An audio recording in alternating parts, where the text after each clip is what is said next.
हे पुस्तक नक्की वाचावं. पुस्तकाचा मुखपृष्ठ अतिशय आकर्षक आहे. पुस्तकावर मी शांताराम, किशोरी आमोणकर, डॉक्टर श्रीराम लागू, अमिताभ बच्चन, शाहरुख खान अशा दिग्दर्शकांचे चित्र आहे. सोबतच त्यावर बरोबरचं चिन्हही दिसतं. मग ही सर्व मंडळी ज्यांना संपूर्ण जग ओळखते ती परीक्षेत नापास असून बरोबर तशी याचं वर्णन या पुस्तकात आहे. आपल्या सर्वांच्या बालपणात किंवा पौगंडा अवस्थेत असा एक क्षण येतो की एक खिडकी अचानक उघडते आणि सारा भविष्यकाळ आत येतो. म्हणजेच आपल्या पालकांनाही आपल्या पाल्यासाठी अशीच एक खिडकी उघडण्याची वाट बघावी लागणार आहे. लेखक अरुण शेवते यांनी यासाठी स्वतःचा मनोगतही व्यक्त केला आहे. त्यांनी अमिताभ बच्चन पासून ते न्यूटन पर्यंत अनेक रथी महारथी कोणकोणत्या बाबतीत नापास झाले आणि याचाच उपयोग करून ती समाजात कशी नावारूपाला आली हे थोडक्यात सांगितलं आहे. मनोगतात लेखकाने स्वतःची व्यथाही मांडली आहे. 12वीच्या परीक्षेत जेव्हा लेखक नापास झाले तेव्हा त्यांचे शिक्षक त्यांना म्हणाले, आमच्या तोंडाला तू काळच असं.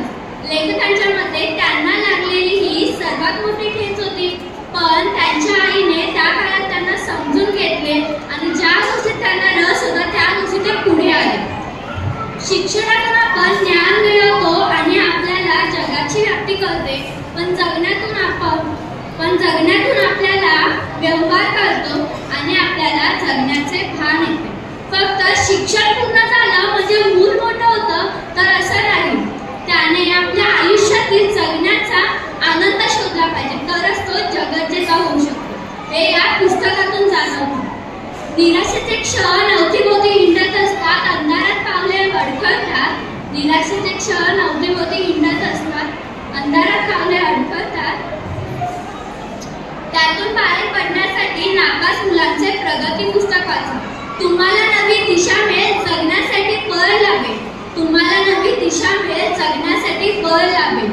तो महाकवी सांगतो, तारुणाच्या गुरमीत तुम्ही वेळेचं उधळमाधळ करता, नंतर तोच काळ तुम्हाला कुरतडून टाकतो. म्हणजेच वेळेचे महत्त्व वेळीच जाणार, वेळ उधळू नका.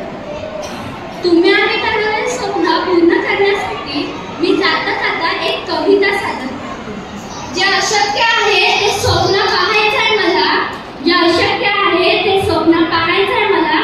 ज्या शत्रूचा कोणी पराभव करू शकत नाही त्या शत्रूला जाऊन हरवायचंय मला.